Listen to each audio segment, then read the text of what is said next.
Hey Patrick, Hey Mark, hi, how are you doing? I'm good. How are you? Yeah, man, today might be one of those days where I need a little bit more caffeine. Uh, you got hmm me hooked on the yield farming stuff, and usually I turn down my PC stuff, let's say at 9 p.m. ish every evening, and I've been yield farming actually to this morning, so to Yeah. 2 a.m. So I yield farmed like 5 hours or so, and got burned and aped into stuff. So yeah, I'm doing good, but yeah, today might be the day where I need a little bit more caffeine. Thanks to you, my friend. Okay. I'm not sure if this is good or bad, but I think you're turning into like a degen yield farmer, like Yeah, the memes that you see on crypto, with the eyes that are yeah, completely yeah. Hopefully black, not. the black Wojak eyes. But Yeah, okay. yeah. So Hopefully not. has this yield farming impacted your portfolio in any way? Um, ah, I wouldn't say so because I'm mainly uh focused and allocated to Ethereum right now and BTC and stuff like this. So this hasn't changed much. I have my stablecoin position, and I don't think it's fair to say. So for example, if I supply my USDC, my stablecoins to, let's say, Solend, for example, and borrow MSOL against it, I think I don't hold any MSOL. I just borrowed it. So I think the portfolio is still stablecoins, BTC and ETH, and a little bit of DeFi. So nothing changed for me. Yeah. What about you? Um, I don't think much changed for me either, to be honest. I've been in the same farms most of the time, and I haven't bought or sold anything yet. I Mhm. am considering getting out of less, getting less stablecoins and more into risk-on assets like maybe like Mm. Bitcoin. And for the rest, I also really want to get some more Albridge even because Mm. it's still a fractional percentage, and I still yeah, they're still kicking ass with new things every week. So yeah, Mm. that's pretty much it. Mm. Okay, cool.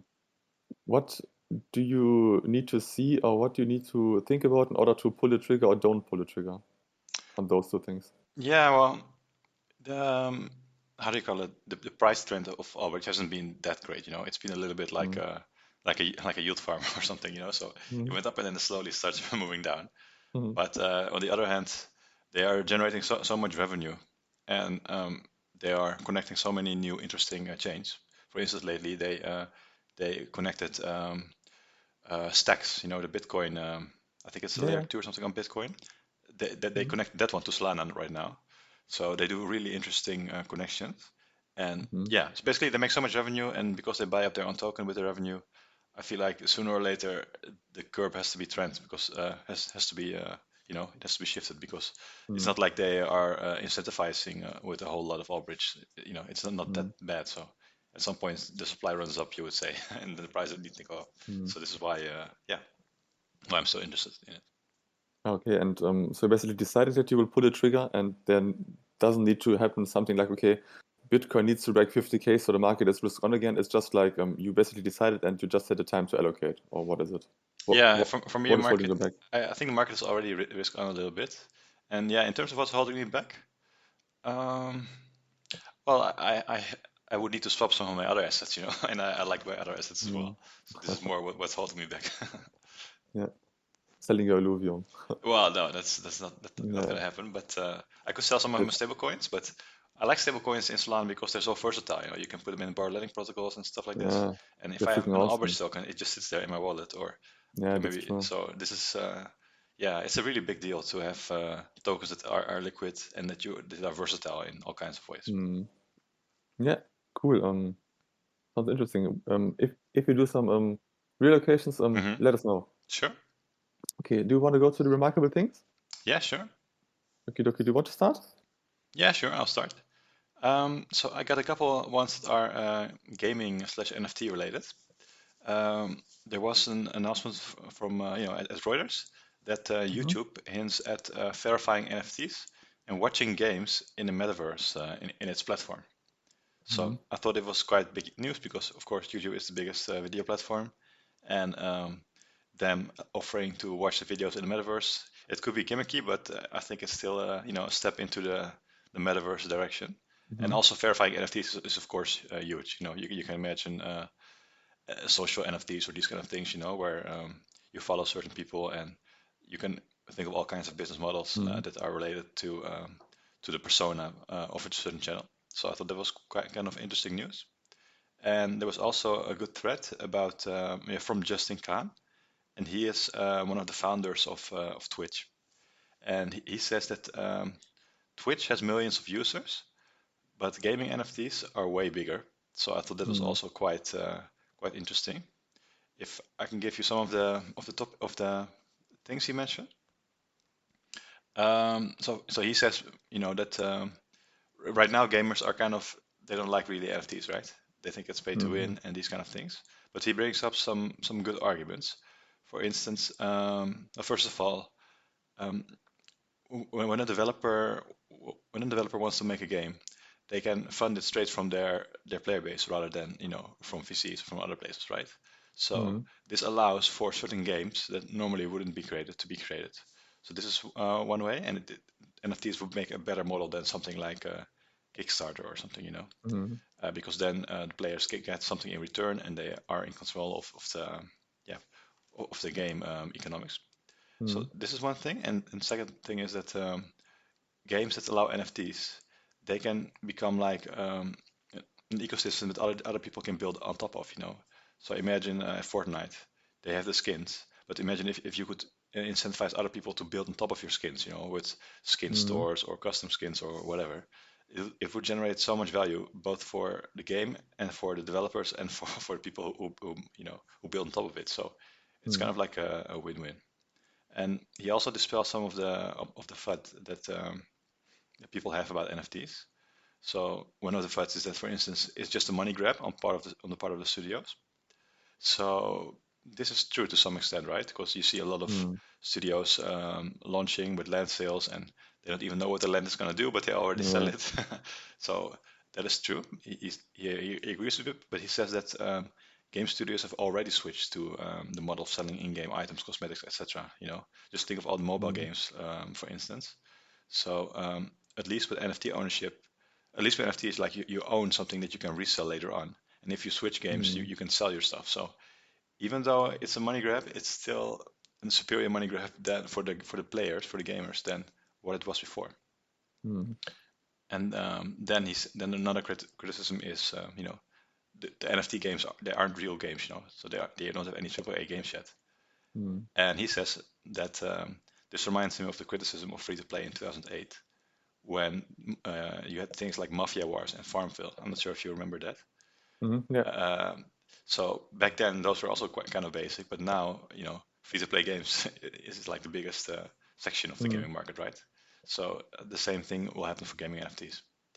Yeah, he brings a couple of other points, but these are some of the main ones. I thought the thread was pretty interesting, and of course, I'm a little bit biased because I own a lot of Mm. token that is gaming related, but still, I thought it was quite interesting. Yeah, absolutely. So I'm not that deep into the space, so I can't comment too much on it. Hmm. But I'm wondering, you do brought up, you did bring up some good comparison, or he Hmm. brought up some good comparison. So this got me thinking, so the play to win stuff, um, it's already established and it's legit. Whales are buying, Hmm. um, I don't know, expensive weapons, have better armor and stuff like this. So they can basically buy themselves time to have better bases and stuff like this within the games. Hmm. And I'm wondering, the NFT stuff is not that different. It's actually from a concept point of view. So from the game mechanical point of view, as far as I understand, it's pretty much the same, but it has just this branding of, okay, now you have an Hmm. NFT. And I'm wondering if the NFT branding is so biased that people are actually don't know what they're talking about. It's just, oh, okay, NFTs are bad, so we don't like it, but it's actually better for the game, better for themselves, but they just don't like it because it's an Yeah. NFT and they want to play the game. So I'm wondering if there is, yeah, so in Germany, we say, if the train has already left the station, so you can't go back.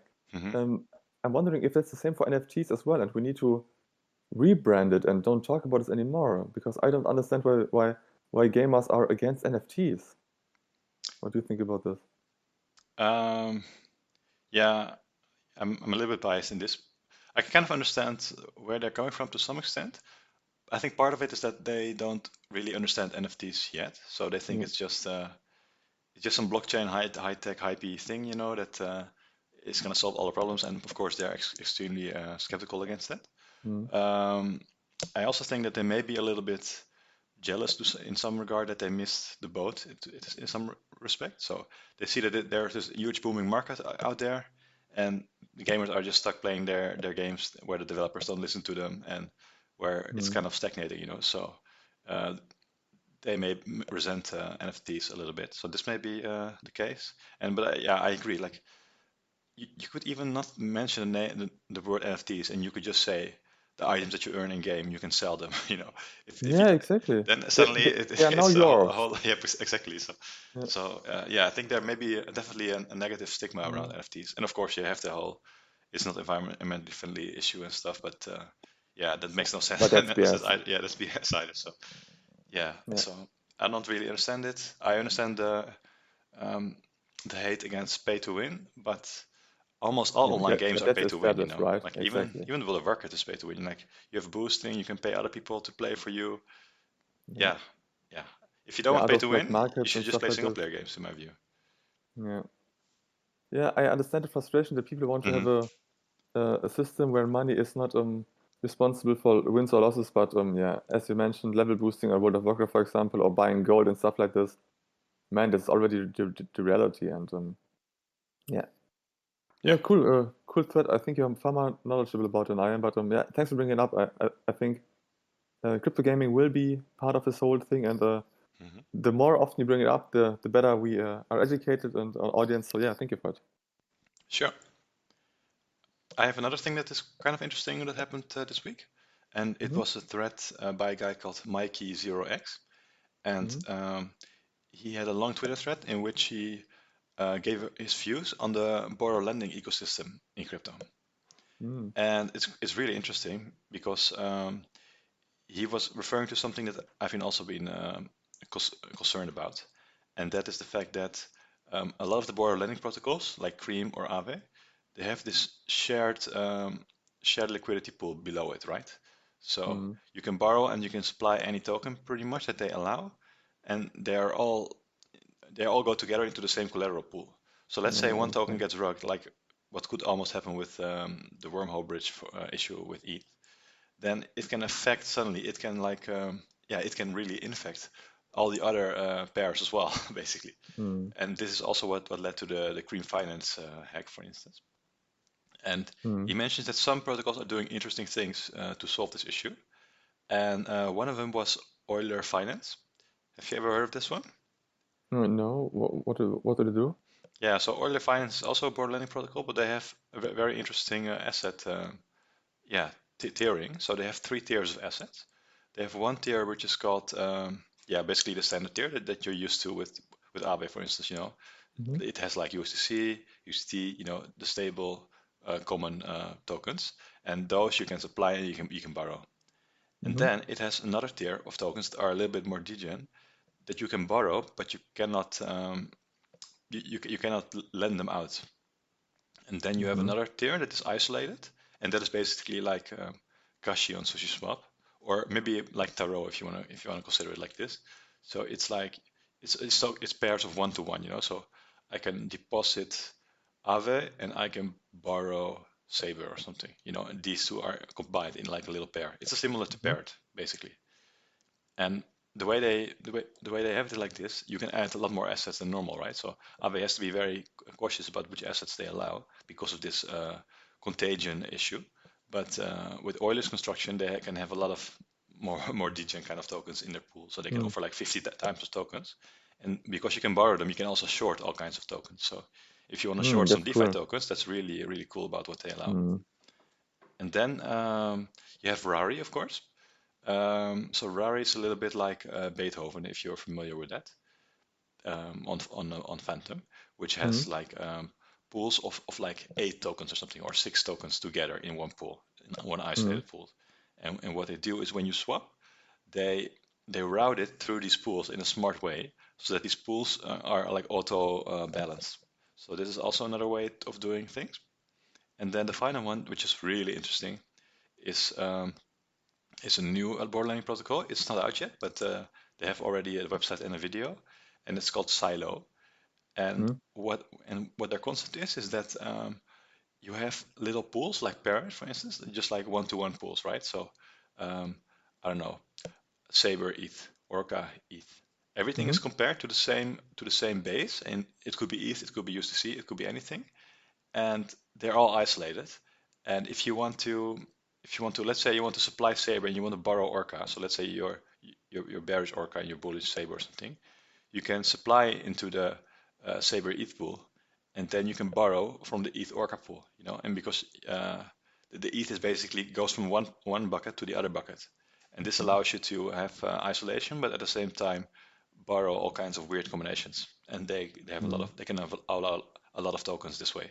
It's a little bit hard to Mm. explain, but there's a really clear video that explains it really well, with really nice visuals. So I recommend listeners to check that out. Yeah, absolutely. Let's provide this in the show notes. Yep. It was quite tough for me to follow your Yeah. explanation. I think you need to have some good yield farming knowledge to visualize and to know how protocols work and to follow your thought process. So I can't comment too much on it. I think it's super interesting that you actually can borrow a lot of DeFi tokens because this could enable you to short like the farming tokens, for example. Yep. If they make it available there. So let's say, to give our listeners a concrete example, on Aave, let's say, for example, I'm pretty sure on Aave that you can't borrow, let's say, for example, Orbit, right? Correct. Okay, and the idea is basically, if you have other lending and borrowing protocol like Aave, which enables you to borrow Allbridge, you could basically short Allbridge by borrowing it and selling it into USDC. So there are super interesting use cases if you have lending and borrowing protocols which enable you to borrow, let's say, more the DGen assets. So yeah, I will take a look at it. Absolutely. Thank you for bringing it up. Yeah, cool. Sure. Did you have anything remarkable that happened this week, Patrick? Yeah, I have one content piece I would like to share, and then I have a question for you. Sure. So the content piece is, as you can imagine, it's again from Bankless, right? Um, I cut down a lot on my content, and I basically just listen to Bankless, and yeah, to get a feeling of the overall market because I think I think I think that they are mainly Ethereum maximalist, decentralization maximalist, but they have good content in regards to other ecosystems from time to time. And that is really cool podcast, which is called Finding Common Ground. And there was this conversation between Solana, Avalanche, and Terra.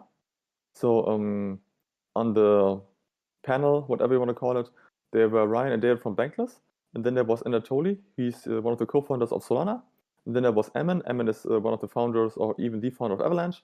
And later on, Do Kwon joined, and he is the founder or co-founder, not quite sure, of Terra ecosystem. And I got two big takeaways out of it, and I would like to share with you real quick. Then I would like to ask you a question in regards to this. Yeah, sure. Okay, my first big takeaway is that yeah, let's start with the more obvious one. I got out of this episode and I heard over the last couple of months and years, okay, different blockchains have different use cases, so we don't all compete for the same pie. And this episode, I think I start um,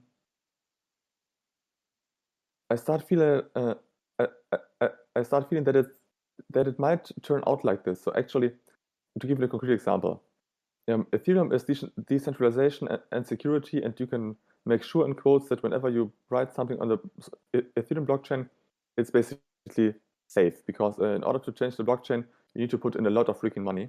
So it's basically the security layer. And then we have other chains like Solana, for example, a lot of transactions, very little validators, but they try to focus on a lot of transactions, and this has pros and cons. So this might be better suited for, let's say, trading or gaming. And then you have the Avalanche ecosystem, for example, and they make different cutoffs. They want to basically enable yeah, the vision of, as far as I understand it, and this is how Emin phrased it, they want to be like, yeah, I might not give them the the full context of what they're trying to achieve, but they try to be cheaper Ethereum. So nothing too fancy, but as I said, I'm not too deep into the ecosystem. And then there is Terra, and Terra is mainly focused on the money. So how can we basically build a decentralized stablecoin? They've chosen the Cosmos SDK based on this use case, and I think if you compare this to a Bitcoin blockchain, for example, Bitcoin is digital gold, and you don't want to run your smart contracts on Bitcoin. It doesn't make sense.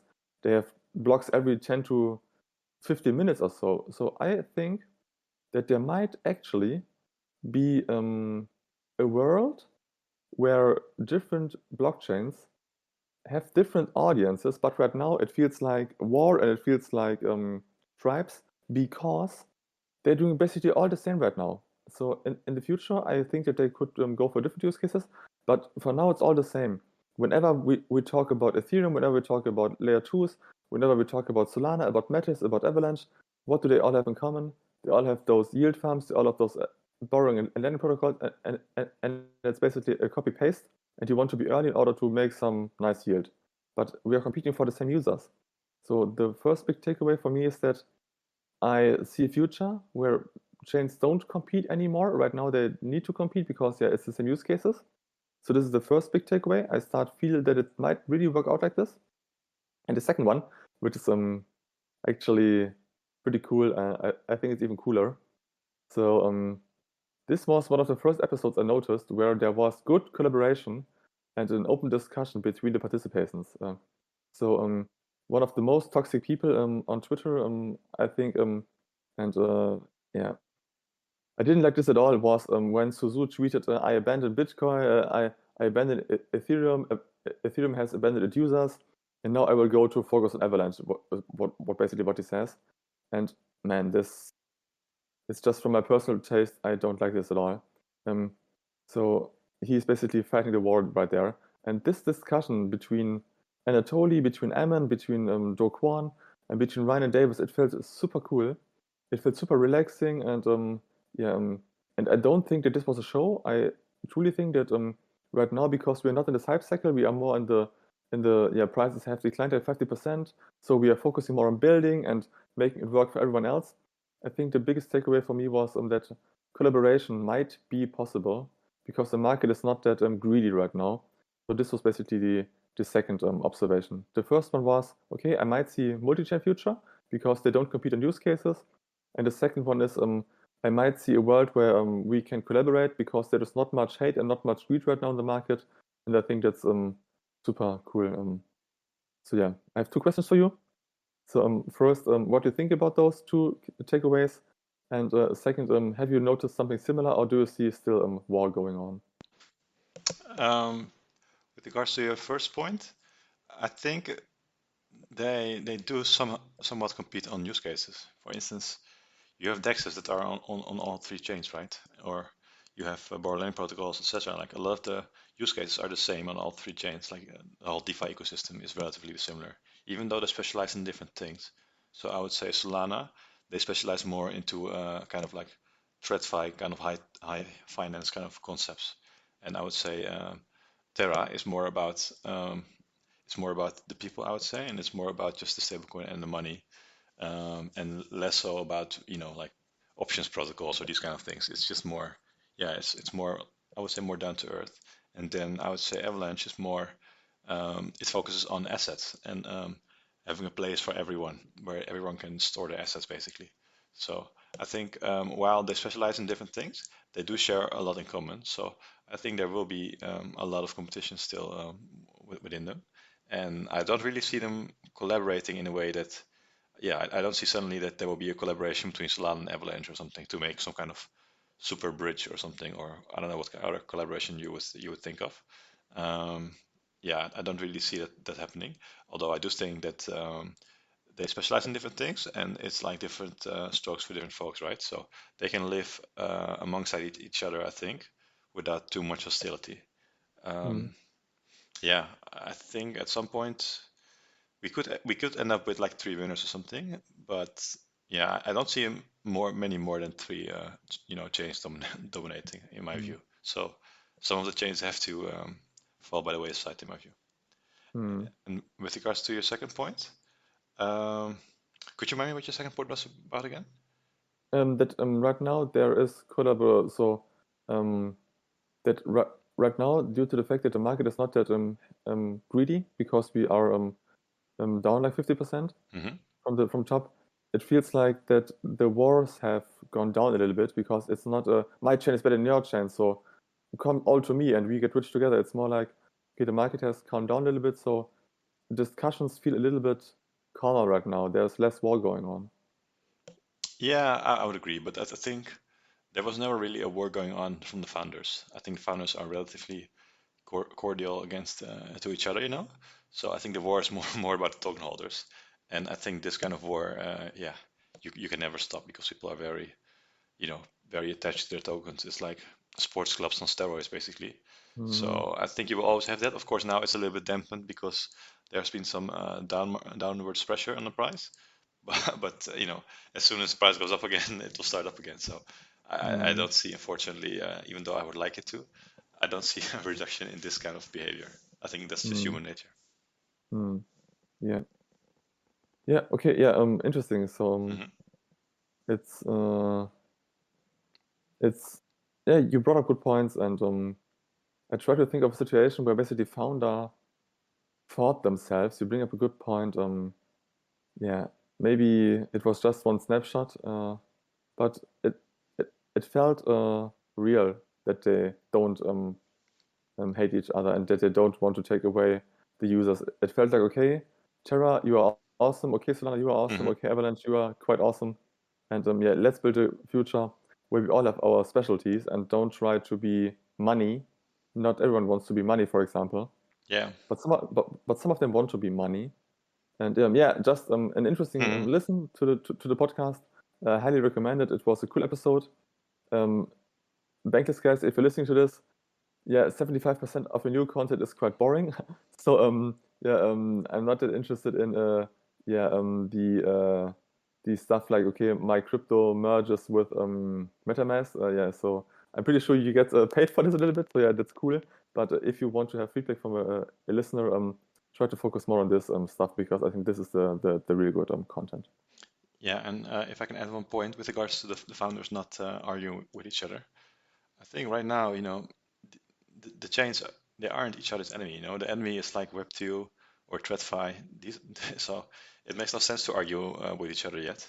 I think at some point when Anatoly becomes the next Tim Cook and Emin becomes the next Mark Zuckerberg, I think then they will start arguing with each other a lot. Yeah, So I think it will happen in the future. But for now, they're all just too small and they're all in it yeah, together. yeah, all competing for the same pie. And the pie is really small. It's like a crumble and not like a real cake. Yeah, yeah. So the pie is growing really fast, so there's no need to argue with each other. Yeah. Okay, okay, perfect. Do you want to transition to the exciting things?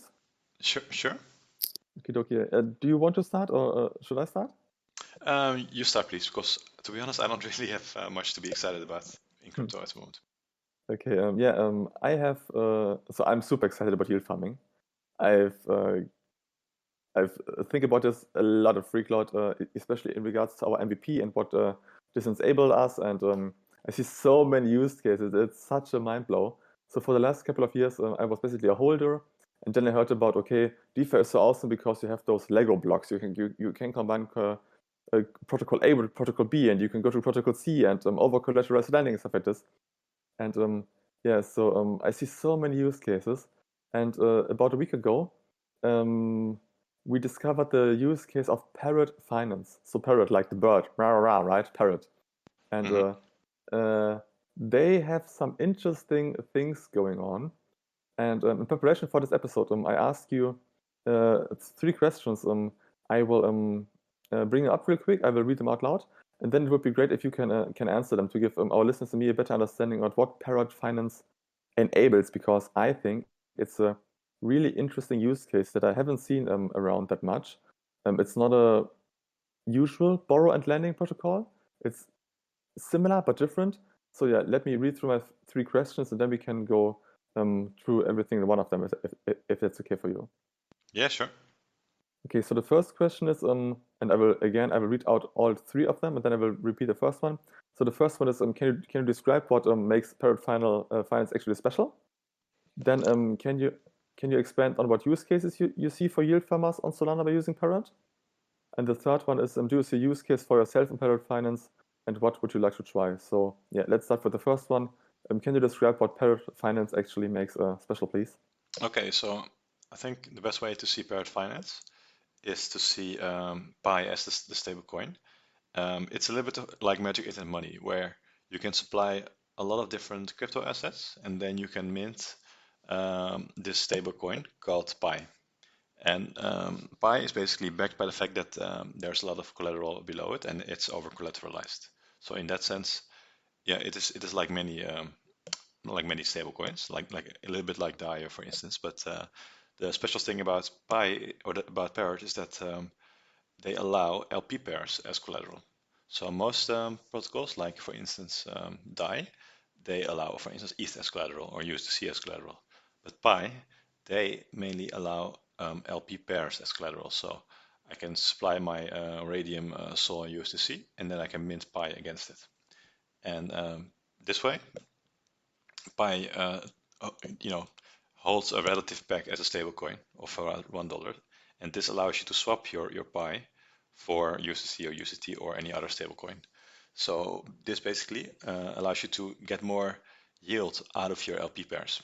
So normally, let's say I have Solana USDC, for instance, as an example. I think on Radium right now, the yield on that one is about, I would say, 40% APR. And with Parrot, you can supply that, and so you can still earn the 40% APR. And then you can borrow, or in this case, you can mint Pi against it. And then you can swap your Pi for anything else, and then yield farm with that, for instance. Or you can yield farm with Pi directly. But yeah, there's not that many places to yield farm with Pi directly, so you would probably have to swap it. So this basically allows you to get more oomph out of your LP pairs. And I think Yeah, this cool. kind of answers all 3 questions in some way. And the way I would use it is also based on the way I said it. So a lot of the LP pairs they allow, they are from Saber, and some other LP pairs that are generally pretty low APR. So they're not my cup of tea basically. But the Sol USDC pair is quite good because you can get quite high APR on that pair alone, and then you can borrow against it. So yeah, this is Parrot in a nutshell. Yeah, very good explanation. Very good explanation, my friend. I'm really uh, stuck to the basic concept, because I think you need to understand the basic concept that you actually are able to borrow against your LP positions, and you get the Pi token. And this opens up a lot of possibilities what you can do with the Pi token, because you can exchange the Pi token for whatever you want. Basically, it's a well-established asset within the Solana ecosystem, right? Yep. So you can go and let me give you one example, and maybe you can comment on this.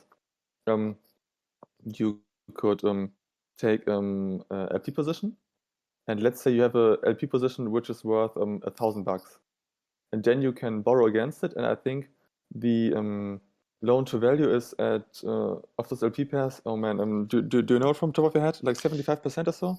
No, I think it's roughly that, or maybe even a bit less. Let's say Mm. 60% roughly. Which is good, by the way, which I like. But that's not another tension. Okay, let's say you have $1,000 and the LTV, so the loan to value is 60%. Then you can take out a loan of 600 Pi. And yeah, yield farmers, be aware, you get liquidated when it reaches 601. So you don't want to go to 600. Depending on what you supply and depending on what you mint against it, you need to watch your health factor. And then you can take the 600 Pi, for example, and buy, I don't know, let's say you buy Sol because you think that the Sol price goes up. And then the Sol price goes up, awesome. You can sell your Sol for Pi again, you make a profit, you repay the 600 Pi, and then you keep the profit. But imagine that you sell your Pi for Sol and Sol goes down. Let's say Sol goes down like 50%, and then you end up with $300 worth of Sol, and you swap it back to Pi. Then you have a problem. You can't repay your loan because you are basically have the difference of $300. And so I think the thing that blows me away is that if you provide LP tokens, if you provide something to mint Pi against, and you can exchange this Pi for USDC, this is the point where my mind gets a little bit blown and I can't handle it right now. Because as soon as you have USDC, you can do everything again. So you can build really interesting use cases. It's just limited due to the factor that the LTV decreases, obviously. So you can't loop it like infinite. You can't go really insane with it. And I think it's good that they have this really quite low LTV. So yeah, but I'm stuck on the fact, okay, if I supply something and I get Pi, what now? What now? And this is a part where I'm a little bit hung up. Let's imagine, Mark, that you supply $1,000 worth of an LP token, and you borrow, let's say, $400 of Pi, and the LTV is 60%, so you have 20% threshold. What do you do with the Pi? Where would you look for opportunities to do things with the Pi? How do you think about this? Well, like like usually you could either farm with Pi directly, but there's very little opportunity as far as I'm aware, and yeah, it's probably the yields will probably be extremely low because this is the most obvious thing you could do. I think the next obvious thing is to swap it for a stablecoin, and that way you can use that stablecoin and then you can supply that somewhere else. Usually the yields on stablecoins are higher than the yields on Pi. So this is what I would normally do. I would probably like I would probably mint Pi and then swap it for USDC, USDT, or some other stablecoin, and put that one in a borrow lending protocol, and then borrow something against it again or something. So I would probably do it like this. And the way what you said, like I would swap it for USDC and then swap it for Sol. For me, that makes no sense because then you're effectively shorting Sol and you're logging your LP pair. So I mean, if you wanna do that, of course, then be my guest. But I don't like this construction because it's a little bit risky, and I usually don't have a strong view on a lot of token price directions. So yeah, what I would do is usually use it as basically a special type of USDC that you can get higher yield on in some cases. Mm. Wait, why are you shorting Sol if you swap your Pi for Sol? If you swap your Pi for Sol, you have to pay back the Pi, right? Yeah, but if Sol goes up, you get more Pi back. Um, yeah, correct. So you're actually logging it, not shorting it, right? Um, Let me think about it. But the other way around, if Sol goes down, you increase your debt, right? It's harder to pay Okay. back your debt. So yeah, maybe you're not shorting it. Maybe you're right, but Yeah, hmm. depends also on the LP token you provided. And if there's Sol in there as well, I think Hmm. this could be some interesting dynamics where we need to open up a Google Sheet. Yeah, and that's the point where I'm hung up. I see the concept. Hmm. I feel like it's analysis paralysis, and you just need to start with the simple use cases like depositing LP token, exchange this Pi that you get against it for USDC, and farm with the USDC, so you get additional 5, 10, whatever percent on the Hmm. USDC. And yeah, just start with this. But it's exactly the point where I'm hung up because Yeah, to juggle around with the use case in your head, it's tough. It's tough. yeah. But for me, what you said is no difference than if I go to Aave and I supply ETH and I borrow a stablecoin and then I swap a stablecoin for Sol. I mean, it's the same thing as with Pi, Yeah, So for me, that's nothing special. it's yeah, but can you deposit LP tokens on Aave? No, of course. So this is what makes it special. But the borrowing a stablecoin and swapping for Sol, that is not special about it. No, So no, no, that's not special at all. I totally agree. That's not special at all. I think that you can actually put your LP tokens to better use. That's the special use yeah, case. yeah, I agree with that. I agree with that. Mm. Yeah, yeah, cool. Thanks for this explanation. Hmm. As you might have noticed, our dear listeners, we are in the trenches ourselves, and we are not Zen masters and thought about everything. We are trying to figure it out on our own, and we do mistakes.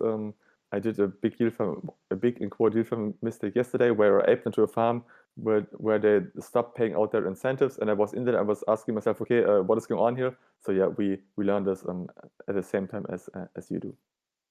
Okay, Exactly. dokie. Yeah, thank you for this. You want to transition to our Solana yield farming challenge, or would you like to add anything to Parrot? No, but what about you share your experiences that you had this week on Larix? I think that's pretty useful for the listeners as well. Okay, yeah, good point actually. Yeah, so dear LARIX team, if you listen to this, I don't like what you did, and usually I don't phrase it like this, but I think what you did and what you're still doing, I don't like it, and I think it's deceiving, and I think you shouldn't do it. And this is why I have such an opinion, such a strong opinion about it. It's the following.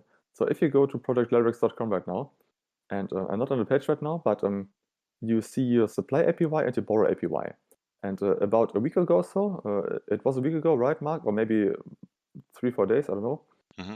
I saw that you can get roughly 11% supply APY for your USDC and roughly 17% borrow APY if you borrow against it. So you get paid for borrowing because they pay out rewards in a way to compensate for the borrow interest. So usually you get paid for supplying. So there is a supply APY.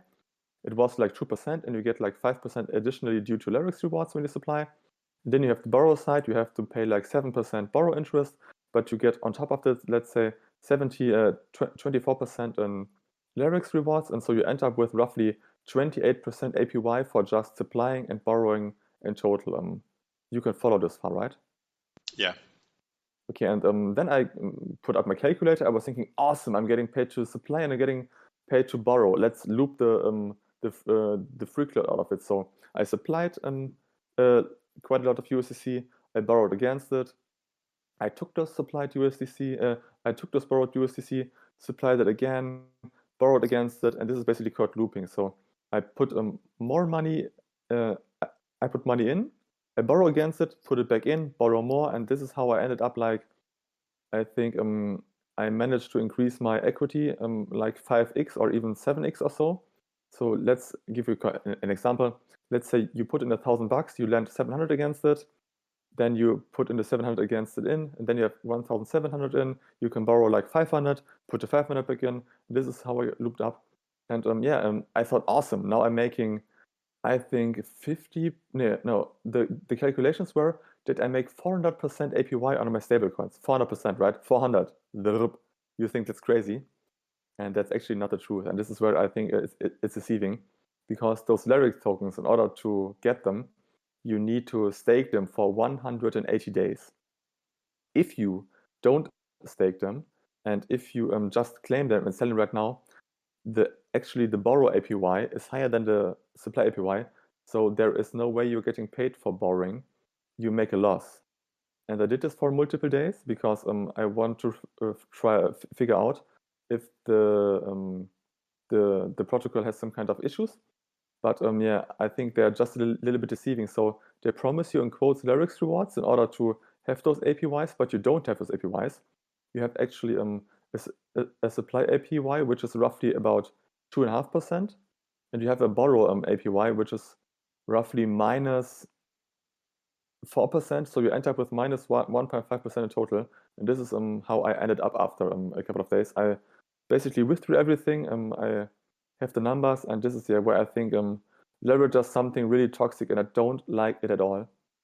If they would say, okay, guys, you get this APY if you lock your funds 180 days, it would be transparent. Awesome. I feel informed as a user, but it took me like 24 hours or even 36 hours to get the answers within the Discord on how this works. And they provided wrong information. And yeah, so I think this is a really good learning experience for myself because from now on I don't ape into protocols. At least is what I'm trying to. As long as I don't understand how the rewards are getting paid out. And yeah, this was a really big learning experiences, which cost me a couple of bucks. I don't care about a couple of bucks. I just think that it's not good. I think that's nothing that protocols should do. I think they should be super transparent, and people should have the opportunity to know what they're getting into. And I think that's deceiving. Yeah. What do you think about this? Yeah, I agree. I agree with you. Like, they don't make it visible anywhere except for if you click on a button in the top right corner and then you see some kind of explanation. But um, I mean, I've used LARIX for a couple of weeks or slash months, and I didn't even realize that the button existed, basically. Mm. So it is, yeah, it's a little bit hidden, and the advertised yields are not realistic in most cases. Yeah. So this is what I don't like about it. And yeah, I guess there is no free lunch. So most looping, as soon as you allow looping where you where you can borrow for you can you make money by looping, that usually gets arbitraged away really quickly. So Mm. yeah, it's pretty hard to find this on a protocol that has already existed for several months. Yeah, true. Yeah, Okay. cool that you asked me about it. Hmm. I haven't thought about sharing this, but yeah, good idea. Thank you. You're welcome. Okay, now the Solana challenge. Yes. Okay, do you want to start? Yeah, sure. So last week I had $739 in my wallet, and this week I have $780. So I gained about $40 roughly, which was quite good, although I underperformed Sol. Sol went up by even more than that. So Sol went up by 14%, and my portfolio value went up by 5%. So I underperformed Sol quite heavily. In fact, this was probably my biggest underperformance to Sol. Um, I underperformed by roughly zero point 0.6 Sol, I think. And the reason why is because I have a lot of stablecoins in my Mm. portfolio. So when Sol goes up by 14%, which is huge, of course, for a week, and I hold the majority stablecoins, then yeah, it's naturally that I Mm. underperform. So yeah, I'm starting to scratch my head and thinking if I should maybe not Mm. allocate to more risk on assets, but I haven't made up my mind on this. And what about you, Mm. Patrick? Yeah, before I go to my stuff, what are you doing right now? So I think you are half Sol, half USDC, and you are Hmm. farming, right? Or what are you doing in detail? Can you share this? Yeah, sure. I think right now I'm probably supplying my Sol and USDC, and then I borrow, I think, BTC USDT, I think. In that, I'm in that pool on Orca, the Orca BTC USDT pool. Ah, So it has been quite decent APR. I mean, I think it's roughly 80% if I were to guess, but I haven't checked it in a couple of days. wait, you are borrowing Orca? No, no, no, no. I'm, Ah, or maybe BTC. I am borrowing Orca actually. I would need to take a look, but I think I know that I'm in Orca and I'm in a pool that is, I think BTC USDT. Okay, sorry. Yeah, I now You have this pool, understand. I think, on Orca. I think it's Yeah. a relatively newer pool and also Aqua Farm pool, I think. So this is why you get a good amount of Orca incentives on there.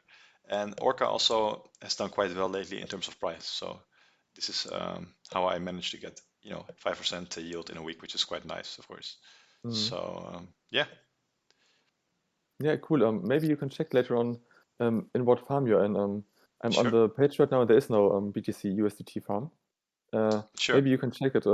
But I think from a concept point of view, you're basically supplying your USDC and your SOL, and you borrow against it to yield farm with it. And the question why I bring it up is because I did something similar, and then I was thinking about it, why actually do it, and it didn't make much sense for me at all because the APR I got from the farm was just a little tiny little bit higher than the borrow interest I have to pay for my assets, and this was totally not worth it.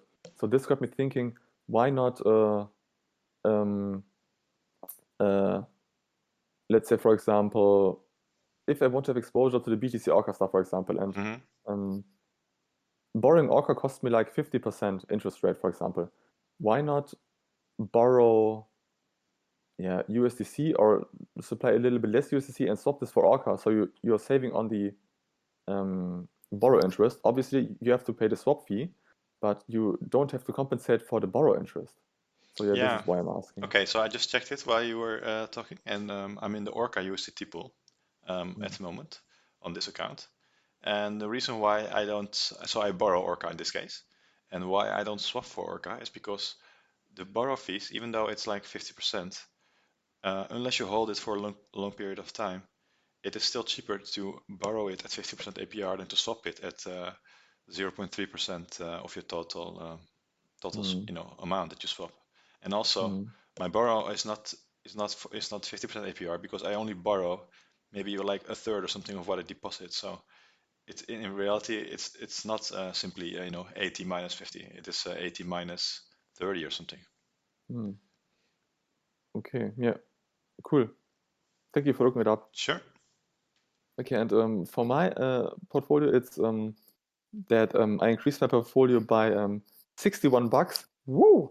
I think that's the biggest gain I had so far in this challenge, due to the fact that basically as soon as we started the challenge, prices went toilet, and so I managed to outperform you by $20 in USDC terms. In USD terms, I lost 0.05 Sol, and you lost 0.6 roughly. So just in comparison, I know this is not about me.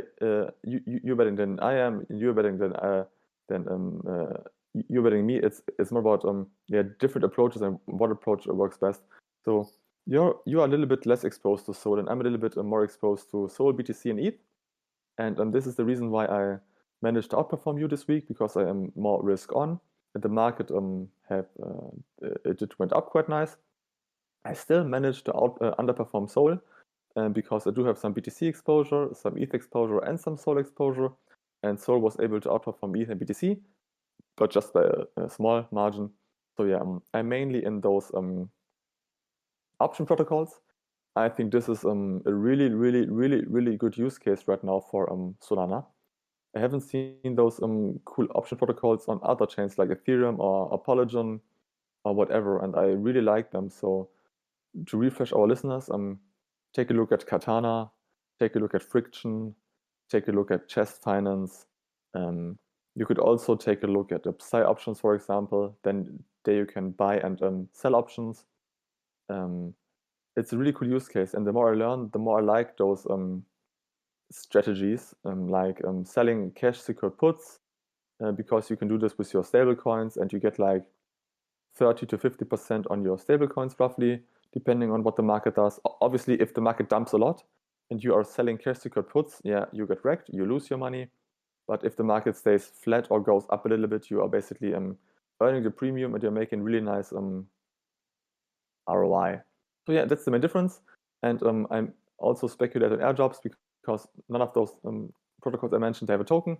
And if someday somehow they release a token, I pray that they will notice my wallet and they will say, okay, Patrick, you are such a nice guy.